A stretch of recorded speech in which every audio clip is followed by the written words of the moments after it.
పార్లమెంట్లో నలుగురు వ్యక్తులు స్మోక్ బాంబులతో హల్చల్ చేసిన ఘటన తీవ్ర కలకలం సృష్టించింది. భద్రతా వైఫల్యంపై అఖిలపక్షం సమావేశమైంది. లోక్సభ, రాజ్యసభలోని వివిధ పార్టీలకు చెందిన నేతలు ఆల్ పార్టీ మీటింగ్లో పాల్గొన్నారు. అటు లోక్సభలో స్మోక్ బాంబ్ వదిలిన ఘటన ఇష్యూలో నలుగురిని భద్రతా సిబ్బంది అదుపులోకి తీసుకున్నారు. నిందితులు హర్యానాకు చెందిన నీలం, మహారాష్ట్రకు చెందిన అమోల్ షిండే, కర్ణాటకకు చెందిన సాగర్ శర్మ, దేవరాజ్గా గుర్తించారు.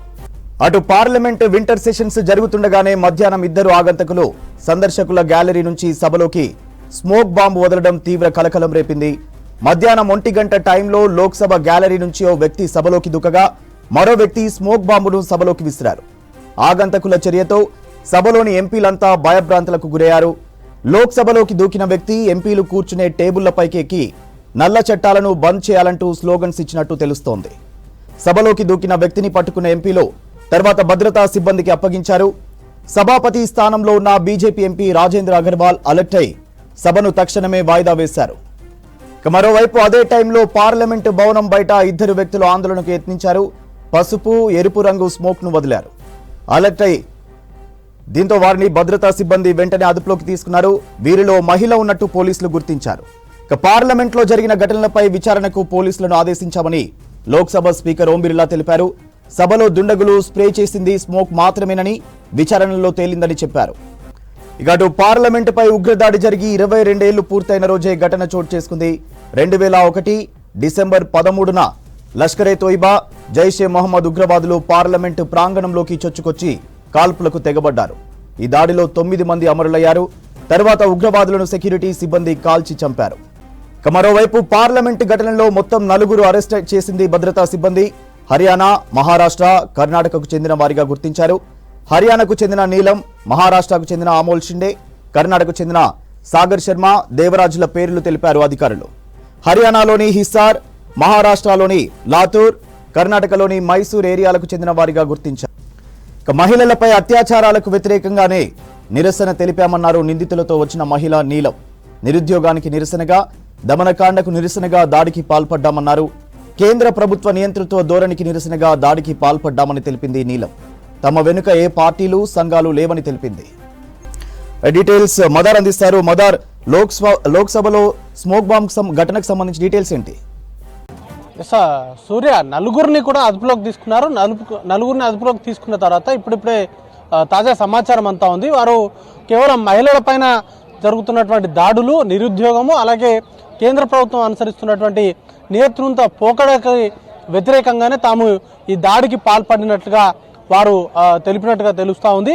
వాటికి సంబంధించి అంటే ఇంతవరకు కూడా వారి మోటో ఏంటి, లేకపోతే వారి ఇంత దుస్సాహసానికి పాల్పడడానికి కారణాలు ఏంటి అనే దానిపైన రకరకాల ఊహాగానాలు వచ్చాయి. బట్ నీలం ఎవరైతే ఇక్కడ బయట ఇప్పుడు ప్రస్తుతం మనం ఉన్నటువంటి ఏరియాలోనే అక్కడ ఎక్కడైతే ఫోరెన్సిక్ సంబంధించినటువంటి బ్లాకేజ్ చేశారో, సీజ్ చేశారో ఆ ప్రాంతంలోనే ఒక మహిళ, మరొక పురుషులు ఇద్దరు కూడా రెడ్ కలర్లో అలాగే ఎల్లో కలర్తో కూడినటువంటి స్మోక్ను విడుదల చేస్తూ నినాదాలు చేశారు. ప్రభుత్వానికి వ్యతిరేకంగా నినాదాలు చేస్తూ వారు ఒక్కసారిగా అటు వెళ్ళేటువంటి ప్రయత్నం చేశారు. రెగ్యులర్గా మనం విజువల్స్లో కూడా చూడొచ్చు. అక్కడ నుంచి వచ్చేటువంటి చెక్ పాయింట్ ఉంది కదా, అక్కడ నుంచే విజిటర్స్కి లోపలికి అలో చేస్తారు.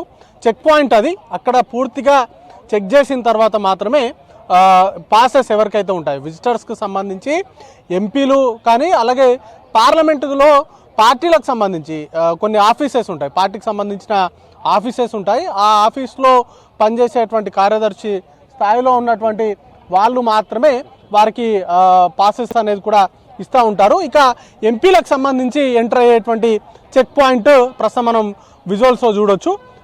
ఇక్కడ నుంచి మెటల్ డిటెక్టర్ స్టార్టింగ్ పాయింట్లోనే ఒక మెటల్ డిటెక్టర్ ఉంది. వారితో పాటు పోలీస్ సిబ్బంది కూడా ఉన్నారు. ఇది దాటుకొని అక్కడికి వెళ్తారు. అక్కడ ఒక లోపల కూడా చెక్ పాయింట్ ఉంటుంది. అక్కడ పూర్తి స్థాయిలో వారిని పరిశీలించిన తర్వాత మాత్రమే లోపలికి అలో చేస్తారు. విజిటర్స్కి అలాగే ఎంపీస్కి ఇదే ఎవరికైతే పాసెస్ ఉంటాయో ఆ పాసెస్ ఉన్నటువంటి వారిని ఇక్కడ నుంచి అలో చేస్తారు. వెహికల్స్ని కూడా లోపలికి అలో చేసేందుకు అవసరమైనటువంటి ఏర్పాట్లు, గేట్లు అనేవి కూడా ఉన్నాయి. అదే పాత పార్లమెంటుకు సంబంధించినటువంటి ఎంట్రీ పాయింట్ మాత్రం ప్రస్తుతం ఈ ఎగ్జాక్ట్లీ దీనికి అపోజిట్ వేలో ఉండేది. దానికి సపరేట్ మెకానిజం కూడా ఉండేది. ప్రతి ఒక్కరిని చెక్ చేయడము, మెటల్ డిటెక్టర్స్, అలాగే ఈ స్క్వాడ్కి సంబంధించినటువంటి పూర్తి ఏర్పాట్లు ఉండేవి. వారిని పూర్తిగా స్కాన్ చేసిన తర్వాత అంటే ఒక్క నాణాలు కూడా, ఈవెన్ కాయిన్స్ని కూడా, కరెన్సీకి సంబంధించినటువంటి కాయిన్స్ని కూడా తీసుకెళ్లకుండా అవసరమైనటువంటి జాగ్రత్తలు తీసుకునేవారు. ఎందుకంటే వాటిని కూడా విసిరేటువంటి ప్రమాదం ఉంటుంది. ఇలాంటివన్నీ కూడా జాగ్రత్తలు తీసుకుని వారిని అలో చేస్తారు. పెన్స్ కావచ్చు, ఇలాంటివి ఎలక్ట్రానిక్ సంబంధించినటువంటి గ్యాడ్జెట్స్, ఫోన్లు, విజిటర్లకు సంబంధించి ఫోన్లను కూడా అలో చేయరు. వారికి లోపల ఉన్నటువంటి ఎవరైనా అధికారులు తెలుస్తానో లేకపోతే పిఏలు తెలుస్తానో వాళ్ళ ఫోన్లలో ఫోటోలు తీసుకునేందుకు మాత్రమే వెసులుబాటు ఉంటుంది. ఇక ఈ చెక్ పోస్ట్స్ అన్నీ దాటుకొని లోపలికి వెళ్ళిన తర్వాత కూడా అడుగడుగున సీసీ కెమెరా ఉంటుంది. అలాగే 2 లోక్సభ, రాజ్యసభ ఈ రెండింటికి కూడా సపరేట్గా పాసెస్ ఇస్తారు. ఎంపీకి సంబంధించి రాజ్యసభ ఎంపీ అయితే రాజ్యసభకు సంబంధించినటువంటి విజిటింగ్కి సంబంధించినటువంటి పాసెస్ ఇస్తారు.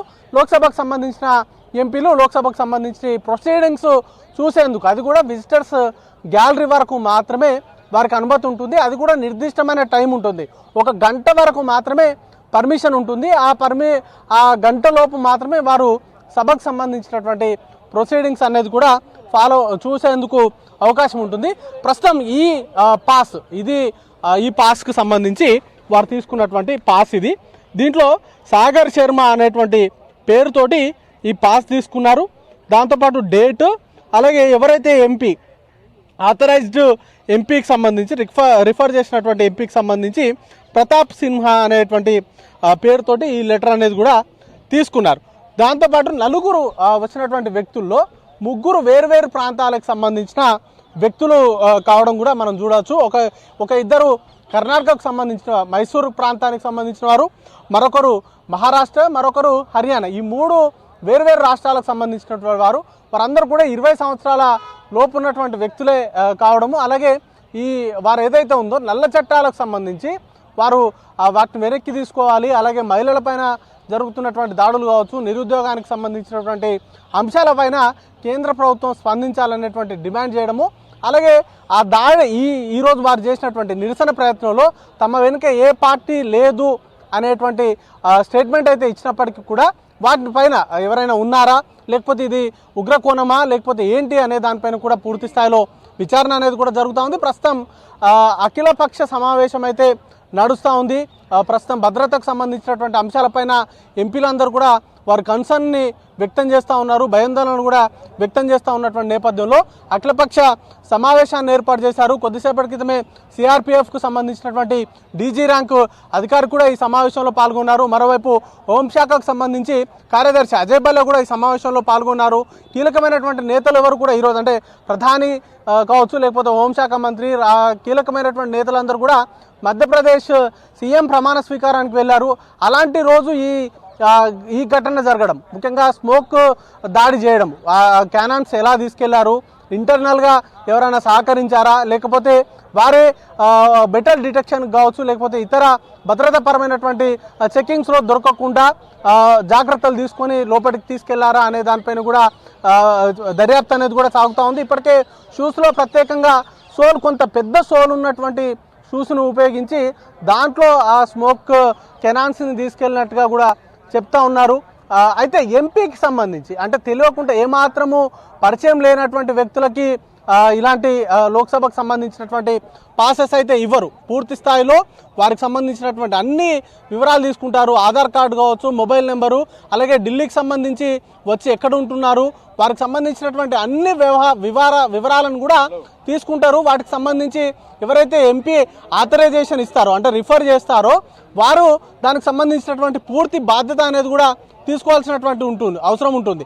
దానికి సంబంధించి కూడా ఆయనకు ఉన్నటువంటి పర్సనల్గా ఉన్నటువంటి ర్యాపోనా, లేకపోతే ఆ ఎంపీ ప్రతాప్ సింహాకి సంబంధించి ఎవరైనా రికమెండ్ చేశారా, లేకపోతే ఆయన నియోజకవర్గానికి సంబంధించిన వ్యక్తులు కావడంతో చూసి చూడకుండా ఆ పాస్లు ఇచ్చారా ఏంటి అనే దానిపైన కూడా పూర్తి స్థాయిలో దీనిపైన దర్యాప్తు అనేది కూడా సాగేటువంటి పరిస్థితి ఉంటుంది. ఇంకా గతంలో కూడా లాస్ట్ ఇయర్లో కూడా ఇలాగే పాత పార్లమెంట్ భవనం నుంచి ఒక వ్యక్తి కిందికి హౌస్లోకి దూకేటువంటి ప్రయత్నం చేస్తే ఆ వ్యక్తిని అదుపులోకి తీసుకొని తర్వాత పోలీసులకు అప్పగించారు. ఇది రెండో ఇష్యూ. కాకపోతే ఇది పెద్ద ఇష్యూ, ఎందుకంటే ఆ హౌస్ జరుగుతున్నటువంటి సమయంలో ఇద్దరు వ్యక్తులు స్మోక్ను విడుదల చేస్తూ ఎంపీలు కూర్చున్నటువంటి సీట్లపైకి దూకి బల్లలపైన నినాదాలు చేయడం కావచ్చు, లేకపోతే స్పీకర్ ఛాంబర్ వైపు పరిగెట్టేటువంటి ప్రయత్నము, ఇవన్నీ కూడా చేశారు. కాబట్టి వాటిని చాలా సీరియస్గా తీసుకుంటుంది ప్రభుత్వము.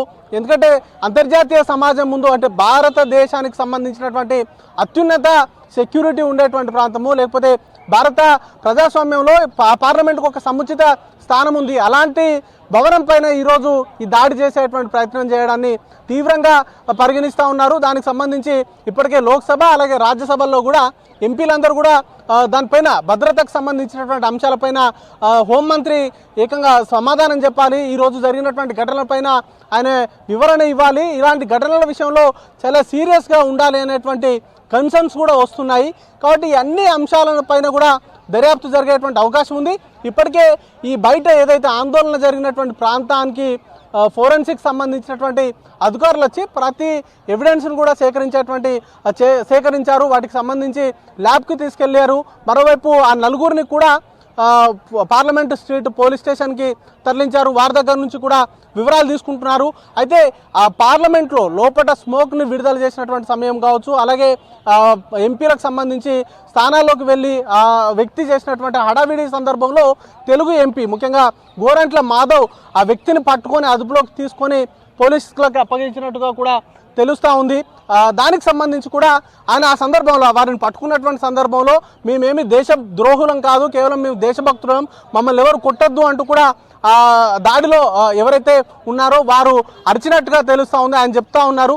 సో ఓవరాల్గా అయితే కేవలం వారి నిరసన తెలిపేటువంటి క్రమంలోనే ఇంత సాహసమైనటువంటి ఇంత దుందుడుకు చర్యలకు పాల్పడ్డట్టుగా ప్రాథమికంగా అయితే చెప్తా ఉన్నారు. కానీ ఇది ఏదైనా వారు నిరసన తెలపాలనుకున్నా లేకపోతే ఇలాంటి చర్యలు అయితే సరైనవి కావు, అంతర్జాతీయ సమాజం ముందు ఇది మచ్చ తెచ్చేటువంటి ప్రయత్నాలు, అలాగే ఇంత సీరియస్ సెక్యూరిటీ ఉండేటువంటి ప్రాంతాల్లో ఇలాంటి ఘటనలు అనేది కూడా సెక్యూరిటీ ల్యాబ్స్ అలాగే ఇంటెలిజెన్స్ ల్యాబ్స్గా ప్రస్తుతానికైతే ఎంపీలందరూ కూడా ఆరోపణలు చేస్తూ ఉన్నారు. దీనిపైన కఠినంగా వ్యవహరించాలి, కఠిన చర్యలు తీసుకోవాలనేటువంటి డిమాండ్స్ అయితే వినబడతా ఉన్నాయి. సూర్య, పార్లమెంట్లో నలుగురు వ్యక్తులు స్మోక్ బాంబులతో హల్చల్ చేసిన ఘటన తీవ్ర కలకలం సృష్టించింది.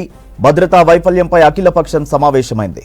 లోక్సభ రాజ్యసభలోని వివిధ పార్టీలకు చెందిన నేతలు ఆల్ పార్టీ మీటింగ్లో పాల్గొన్నారు. అటు లోక్సభలో స్మోక్ బాంబ్ వదిలిన ఘటన ఇష్యూలో నలుగురిని భద్రతా సిబ్బంది అదుపులోకి తీసుకున్నారు.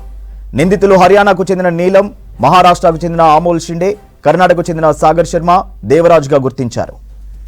This is a total failure of the central government to make these types of parliament itself. The gallery where they were sitting, gallery is coming almost on the head of the member of parliament. Anyone can jump anywhere. No one has thought about the security of the member of parliament. Why the Home Department, Home Ministry, Intelligence Department has not taken care, has not kept any information that these types of incidents may be happening? There is a total lapse. If this government cannot secure the member of parliaments within the parliament premises itself, how they can provide security of the India is concerned. हाँ, मैं इतनी appeal जरूर करूंगा कि प्रताप सिम्हा जी के खिलाफ कोई action नहीं होना चाहिए। जैसे महुआ मोइत्रा को एक्सपेल कर दिया, या जैसे दानिश अली को एथिक्स कमेटी में भर्त्सना की गई एक महिला के का बचाव करते हुए जब उनकी इज्जत पर हमला हो रहा था, तो कम से कम प्रताप सिम्हा जी को ये सिक्योरिटी ब्रीच उनके पास से हुआ है। ये कोई भी एमपी का पास कोई भी ले सकता है, उनको कम से कम एक्सपेल ना किया जाए, उनके खिलाफ कोई कार्रवाई ना हो, ये मेरी अपील है। ये एक बहुत गंभीर मसला है, क्योंकि संसद देश की छवि है, देश के सरोकार यहाँ रिफ्लेक्ट होते हैं। उसके बारे में मुझे दुख के साथ कहना पड़ रहा है कि जो चाक चौबंद व्यवस्था होनी चाहिए थी उसका अभाव दिखा। तो सिक्योरिटी को लेकर के जो एक कॉम्प्रिहेंसिव नजरिया होना चाहिए, पीस मील नहीं, वो उस नजरिए का अभाव है। और ये बिल्डिंग खास तौर पे, क्योंकि मैं 5 बरस इस बिल्डिंग में रहा हूं, ये बिल्डिंग मुझे वल्नरेबल दिखती है सिक्योरिटी के लिहाज से। यहाँ के एंट्रेंस, यहाँ का जो जितना भी एक प्रणालीगत चीजें होनी चाहिए थी, उसका मुझे यहाँ अभाव दिखता है। नहीं, बिल्कुल देखिए, चूक तो हुई है और इस पे मतलब अध्ययन करने की जरूरत है, समीक्षा करने की जरूरत है और प्रोटोकॉल्स को और अगर स्ट्रिक्ट करने की जरूरत है तो उसको किया जाना चाहिए। भाई, देश की संसद है, देश भर से चुने हुए सांसद यहाँ पर आते हैं। ना सिर्फ ये सांसदों की सुरक्षा का मामला है, बल्कि देश के प्रधानमंत्री, देश के गृह मंत्री, देश के रक्षा मंत्री यहीं पर बैठते हैं। तो ऐसे में अगर सदन में अगर इस तरीके की घटना होगी तो उसका संदेश यकीनन देश भर में ठीक नहीं जाता और ऐसे में मुझे लगता है जिम्मेदारी और जवाबदेही भी तय होने की जरूरत है। The fact that these people were apparently sponsored by a sitting MP of the ruling party, I don't want to take any names until the details are publicly known.